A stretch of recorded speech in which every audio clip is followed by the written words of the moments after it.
Bom dia a todos. Estamos começando agora mais um Minuto Tributário aqui pelo Instagram da ITS e mais um TaxCast pelo podcast no Spotify do meu amigo Lucas Braga, trazendo para vocês neste dia 1º de junho notícias tributárias quentes, que são aí as últimas 2 dias aí anteriores. Primeiro ponto, primeira notícia que eu quero trazer para vocês é que os tribunais afastaram cobrança de ITBI de algumas empresas que prestam ali, que estão no setor imobiliário, ou seja, holdings patrimoniais, dentre outros segmentos ali que existem para esse tipo de operação.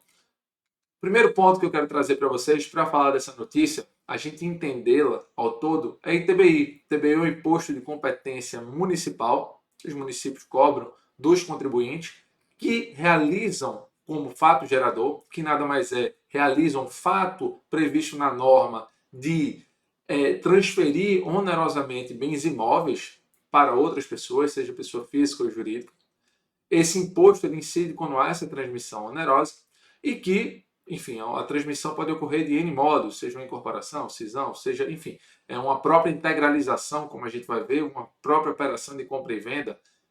Tudo isso a gente vai ver um pouco mais adiante, mas esse imposto de origem municipal, ele acaba incidindo nessas operações de transferência desses bens imóveis. Segundo ponto, imunidade tributária. A gente vai falar bastante dela, por isso que eu trouxe aqui para vocês. Imunidade tributária é aquela hipótese de não incidência prevista na Constituição. É quando a Constituição diz que determinada situação jurídica não vai atrair a incidência do ITBI. Tá? Então, nessa situação, por não haver incidência do ITBI por previsão constitucional, é o que ocorre que a gente chama de imunidade tributária. O terceiro ponto que eu vou trazer para vocês é sobre capital social. O capital social nada mais é do que uma quantia que os sócios injetam na empresa para que ela possa ali exercer seu objeto social, tá? É uma dívida que, no final das contas, a empresa tem para com os sócios, porque os sócios injetaram uma quantia ali para elas poderem girar em regra, tá bom? Eu digo isso, primeiro, para dizer que a regra é que na transferência de bens imóveis, onerosamente, vai ocorrer a incidência do ITBI. Essa é a regra. A Constituição prevê exceção por meio de uma imunidade tributária, no sentido de que o ITBI não vai ocorrer, não vai incidir na situação fática de integralização de um determinado imóvel no capital social de uma empresa. Essa previsão é justamente essa que consta aqui embaixo, no sentido que está prevista no artigo 156, parágrafo 2º, inciso 1 da Constituição, de que diz, justamente esse texto aqui, que eu vou ler para vocês, que talvez vocês não estejam enxergando bem, que não incide ITBI na transmissão de bens incorporados ao patrimônio da pessoa jurídica por realização de capital social. Primeira oração da frase. Segunda oração, nem sobre a transmissão de bens, ou seja, não vai incidir também o ITBI, quando houver transmissão de bens e direitos decorrentes de fusão, aquisição e extinção de pessoa jurídica. E a própria Constituição propõe uma exceção a essa imunidade, dizendo que, olha, a regra é que na integralização de capital social, essa situação vai ser imune de ITBI, você não vai precisar pagar ITBI. Porém, se sua atividade, se a atividade daquela pessoa jurídica, cujo capital está sendo integralizado e subscrito, é uma atividade preponderantemente comercial, uma atividade preponderantemente imobiliária, no sentido de que ela trabalha com compra e venda de imóveis, locação e arrendamento, ela vai seguir, sim, vai atrair a incidência do ITBI, tá bom? Fixem esse dispositivo porque a gente vai falar sobre ele. Na prática, antes de comentar sobre a notícia que eu mostrei para vocês, eu vou trazer outra notícia, botando outro parêntese aqui para a gente chegar nas conclusões da primeira notícia que eu falei. Essa notícia aqui, ministros do STF decidem limitar a imunidade do ITBI, que é justamente aquela prevista no artigo 156, parágrafo 2º, inciso 1 da Constituição, que eu mostrei aqui na transcrição passada, essa notícia de agosto de 2020. E o que é que os ministros do STF decidiram em agosto de 2020? Eu vou explicar. O recurso foi RS 796376 de Santa Catarina. Os ministros decidiram, nessa situação, o que eu vou explicar por um exemplo. Imagine que eu tenho um imóvel na minha declaração de imposto de renda pessoa física que está ali subscrito a R$ 1 milhão.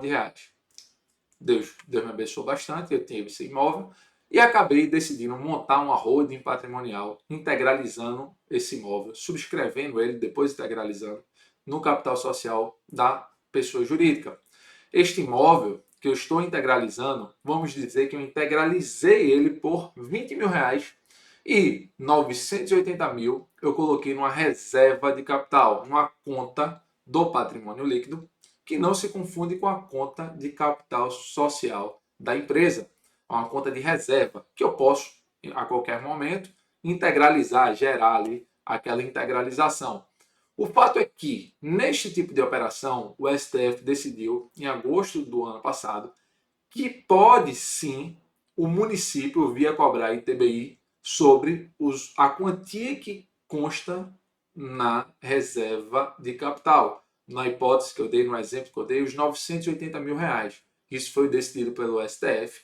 A meu ver, inclusive, aqui colocando outro parêntese, eles não decidiram acerca se é possível cobrar a diferença entre o valor de mercado e o valor que consta na declaração de imposto de renda pessoa física da pessoa, que é o que a maioria dos municípios fazem, mas sim o artifício contábil e societário de eu poder colocar um imóvel que na minha declaração de imposto de renda pessoa física está avaliado a R$ 1.000.000, que foi o valor do custo de aquisição, meu, pessoa física, eu subscrevendo, eu integralizando esse imóvel a R$ 20.000 e colocando 980 mil na reserva, o STF decidiu que os 980 mil reais sobre essa parte, pelo fim social que você deu, que não foi integralizar o capital social, pelo voto do ministro Alexandre de Moraes, essa cobrança de ITBI sobre essa quantia seria sim constitucional, tá certo? E aí, como se estivesse, inclusive não se incidindo na hipótese, na exceção daquela imunidade constitucional. Segundo o ministro Alexandre de Moraes, ele apegou em seu voto muito mais o fim que era dado àquela reserva de capital. Porém, no voto do ministro Alexandre de Moraes, naquela situação, essa é a primeira notícia, tá? Ele deixou um alter dictum, que no direito é o que a gente diz, ele deixou um rastro, ele deu ali, talvez deixou uma tese ali aberta que os contribuintes passaram a alegar no judiciário. Embora a decisão que o STF deu em agosto do ano passado tenha sido ruim para os contribuintes, que utilizavam desse artifício contábil de integralizar quantias inferiores a justamente aquela prevista na minha declaração de imposto de renda pessoa física, fazendo essa artimanha de capital social subscrito e integralizado, separando da reserva de capital, embora o STF tenha dito que isso era possível, cobrar esse TBI, o STF também, por meio do voto do ministro Alexandre de Moraes, fez a separação de qual ali fato previsto na imunidade tributária da Constituição se aplicaria aquela exceção da atividade ser preponderantemente imobiliária. E aqui, para melhor falar para vocês, eu vou transcrever novamente o dispositivo ao ponto que eu coloco outro parêntese. Os tribunais do Estado de São Paulo, quer dizer, a Prefeitura de São Paulo, ele passou a limitar, passou a aplicar esse entendimento que eu falei do STF para o futuro, ou seja, para as situações que virão aí no futuro, e ela decidiu não aplicar isso retroativamente. Isso aqui é uma notícia nova que eu trago para vocês só a título de exemplo. A notícia é justamente referente àquela decisão de agosto de 2020. Porém, voltando à notícia primária, que é essa aqui que eu mostrei para vocês, essa aqui, que os tribunais afastam cobrança de TBI de empresas do setor imobiliário, que eu disse que ela aproveita do obter dictum deixado ali no voto do ministro Alexandre de Moraes, trata justamente desse dispositivo. O ministro, quando ele foi analisar a Constituição, o artigo 156, parágrafo 2º, inciso 1, ele fez a separação das orações. Ele disse, olha, a primeira hipótese de imunidade constitucional é justamente essa que está em azul aqui, ó. Não incide ITBI sobre a incorporação de imóvel ao patrimônio da pessoa jurídica por realização de capital social. Essa é a primeira oração, como eu já disse para vocês. A segunda oração é justamente você incorporar esse imóvel ao capital social, porém, por meio de uma fusão, incorporação, cisão ou extinção da pessoa jurídica. Tá? E aí, o que é que o ministro acabou deixando claro em seu voto? Olha, a exceção prevista, esse salvo se, nesses casos, a atividade preponderante do adquirente, ou seja, daquela empresa que está adquirindo ou ficando com o imóvel, for a compra e venda de bens ou direitos. Essa exceção como eu já falei antes, ela inibiria a aplicação da imunidade tributária. Logo, ela tornaria, para aquela situação jurídica, o ITBI exigível. E exemplo, se eu integralizei o imóvel, esse é o entendimento anterior, tá? Integralizei o imóvel numa imobiliária que tem receitas superior a 50%, por exemplo, de 50% do tradicional dela, de arrendamento mercantil, locação de bens móveis e compra e venda de bens imóveis, o que é que passava a ocorrer? Eu teria que pagar ITBI. Porém, o ministro Alexandre de Moraes deixou claro em seu voto que, nessa situação, eu poderia não pagar ITBI, porque a exceção à imunidade tributária para a integralização de capital social, ela se aplicaria apenas e tão somente na hipótese de incorporação, fusão, cisão ou extinção do capital, extinção da pessoa jurídica e a outra pessoa jurídica absorvendo aquela quantia no seu capital social, tá? Grosso modo, o que o STF decidiu em agosto de 2020 foi algo negativo para os contribuintes que utilizavam naquela artimanha artifício contábil, tá? Não é uma artimanha, mas era uma técnica contábil de você segregar ali quanto você quer integralizar do seu capital social, mas o imóvel é o bem indivisível, logo você integralizou só 20 mil para fins de futuramente certamente pagar menos ITCMD, e deixando os 980 mil ali na reserva. O STF disse que o ITBI incide sobre os 980 mil, tá? E o ITBI incidiria, o ITCMD, no momento de um falecimento de um dos sócios, incidiria, obviamente, sobre os 20%. Esse foi a primeira decisão do STF. E a segunda decisão, em decorrência do voto do ministro Alexandre de Moraes, aproveitando dessa diferença e da aplicação da exceção em cada oração, o ministro Alexandre de Moraes disse, olha, essa exceção à imunidade constitucional se aplica apenas e tão somente à segunda oração, que é justamente ligada à fusão, incorporação, cisão ou extinção da pessoa jurídica, mas não quando eu, Pedro, integralizo um determinado imóvel que está em minha propriedade em uma pessoa jurídica que tem essa atividade preponderantemente imobiliária. Tá? O voto foi muito claro nesse sentido e os tribunais, por causa disso, passaram a aplicar esse voto, enfim. E essa é uma discussão que hoje vai estar em voga, tá bom? Certamente pode chegar no Supremo para eles delimitarem ali o que é que decidiram nesse RE julgado em agosto do ano passado, tá bom? Outro ponto importante que o STJ vai discutir defesa e execução fiscal. Primeiro ponto, o recurso é justamente o RESP, o embargo de divergência em RESP de 1.795.347 do Rio de Janeiro, é decidir quais são as hipóteses que cabem embargos à execução, que é um meio de defesa meu, contribuinte, a uma execução fiscal em que eu apresento uma determinada garantia, seja uma quantia em espécie, seguro, fiança ou qualquer outro bem ali, coloque a penhorar. Para apresentar esta defesa, eu, por meio dessa garantia, eu passo a poder apresentar uma defesa àquela execução fiscal, que se eu perder, a minha garantia se converte em renda para a autoridade fiscal que está me cobrando aquela quantia de imposto de renda, por exemplo, que eu deixei de pagar, que obviamente não ocorreu. Mas toda a discussão que o STJ vai ter nesses embargos de divergência, ela é super importante, por isso que eu trago para vocês, é sobre o artigo 16 da Lei de Execuções Fiscais.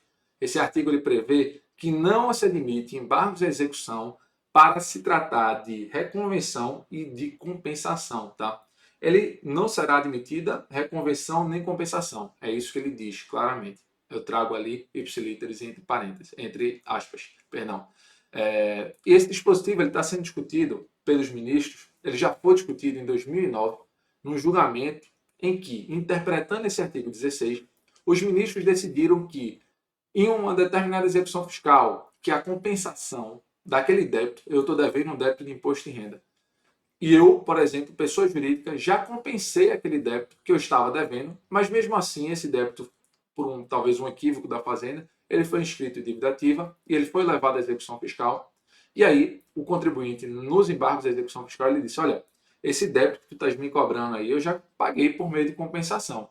E qual foi a discussão levada para o STJ em 2009, que foi justamente sobre esse dispositivo, se eu poderia alegar a compensação para fins de embargos de execução fiscal, o STJ disse, olha, é possível sim, e se você realizou de fato a compensação que você está dizendo que fez antes da execução fiscal, você pode trazer essa discussão em sede de embargos da execução, sim. O que você não pode, disse o STJ nessa situação, é, em sede de embargo da execução fiscal, querer oferecer um precatório que você tenha, que é um crédito que decorre ali daquele determinado ente. No meu caso, que eu dei o exemplo, pelo imposto de renda ser um imposto de ordem federal, eu tenho um crédito de imposto de renda, um crédito federal, para abater esse débito de imposto de renda, eu não posso alegar em sede de embargos de execução essa compensação, querer que realize ali uma compensação de ofício, um crédito pelo débito. Foi isso que o STJ pacificou. E aí o ponto interessante dessa questão é justamente que os ministros estavam aplicando, tanto da primeira quanto da segunda turma, atualmente, vinham não aceitando qualquer discussão de compensação tributária em sede de embargos de execução. Por exemplo, compensação tributária é a forma pela qual o contribuinte ele consegue satisfazer mais rápido o seu crédito. Se eu paguei na via administrativa, paguei 1 milhão de imposto de renda e era para eu pagar 500 mil, eu, pessoa jurídica, posso realizar uma compensação dos 500 mil que eu paguei a mais. E aí, essa compensação, por N motivos, ela pode ter sido a maior. Eu posso ter calculado errado, enfim, ou qualquer outra situação, eu posso ter calculado errado e isso me gerou uma não homologação da compensação. Ou seja, a União disse que eu não poderia tomar esse crédito de 500 mil, mas de 300, e não homologou 200 mil. Nessa situação, o STJ, na primeira e na segunda turma, por uma modificação dos precedentes da segunda turma, o STJ estava entendendo a unanimidade, vamos dizer assim, nas turmas, que não poderia se levar esse débito que trata de compensação em sede de embargos de execução, como aplicando um entendimento que tira o poder de defesa, o contraditório e ampla defesa do contribuinte. É como se uma execução fiscal que tratasse de não homologação de compensação não pudesse ser discutida em sede de embargos, que é o principal mecanismo de defesa do contribuinte em execução fiscal, mas sim por meio de anulatória, que tem um prazo decadencial para você propor anulatória, que você vai ter que respeitar o prazo de 5 anos da CDA. E aí, a anulatória, além de tudo, muito se discute qual o mecanismo ali, como você poderia garantir a execução fiscal, se só em espécie, se em penhora, ou carta fiança, ou qualquer coisa do tipo, que muita gente entende talvez que não possa ser garantida por essa forma. E aí o embargo de execução fiscal ele acaba sendo mais vantajoso. E se você não me permite utilizar esse meio, ele acaba sendo prejudicial para mim, contribuinte. E aí o que é que o STJ parou para decidir agora? Justamente este tema. Não há uma decisão, mas a primeira e a segunda turma vão se juntar por meio da primeira sessão e julgar se é legal ou não. Vão entender a extensão desse artigo 16 da Lei de Execução Fiscal e se é legal ou não esse entendimento que hoje a União dá aos casos, tá? Agora, falando mais rápido, o STJ discute o uso de ação civil pública para tema tributário. Aqui é justamente o STJ entendendo que a ação civil pública pode ser proposta, talvez, pelo Ministério Público estadual, federal, para discutir causas tributárias. E o STJ quer pegar um entendimento antigo dele, que era contrário a essa aplicação da ação civil pública, e também pegar e fazer um distinguish do entendimento do STF, que diz que também não pode haver discussão tributária em sede de ação civil pública, para dizer que, quando se trata de direito fundamental, como, por exemplo, para pessoas com deficiência física, os famosos PCD, que poderia sim haver a discussão, por exemplo, de uma isenção para um deficiente físico de um imposto de renda por neoplasia maligna. O Ministério Público pode vir a discutir amplamente em ação civil pública contra a União, tá bom? É um entendimento bom para a garantia fundamental de todas as pessoas, talvez um pouquinho ruim para a advocacia em geral, mas eu penso isso como super positivo, mas é algo que pode haver ali um choque entre a advocacia e o Ministério Público quanto à área e hipótese de atuação, beleza? Outro ponto, bancos e gestores investem bilhões de reais em créditos de PIS/COFINS. Aqui é só uma deixa para vocês, dizendo que muita gente hoje vem comprando crédito de exclusão do CMS das bases de cálculo do PIS e da COFINS. Esse tema é super importante, já falamos em vários minutos tributários. Muitas empresas estão com direito a crédito em ações judiciais não transitadas e julgadas ainda, e tem bancos ali, fundos de investimento, que hoje vêm comprando esses possíveis direitos creditórios com deságio ali de 10 a 40%, mais ou menos, a depender de estágio de processo, de valor do crédito, do tempo e do judiciário em si. Eles fazem uma avaliação desses créditos para ver por quanto vão comprar e pagar esse desastre. Desejo a vocês aí um excelente junho e que neste período junino a gente possa aí falar bastante de direito tributário com vocês, tá bom? Forte abraço a todos.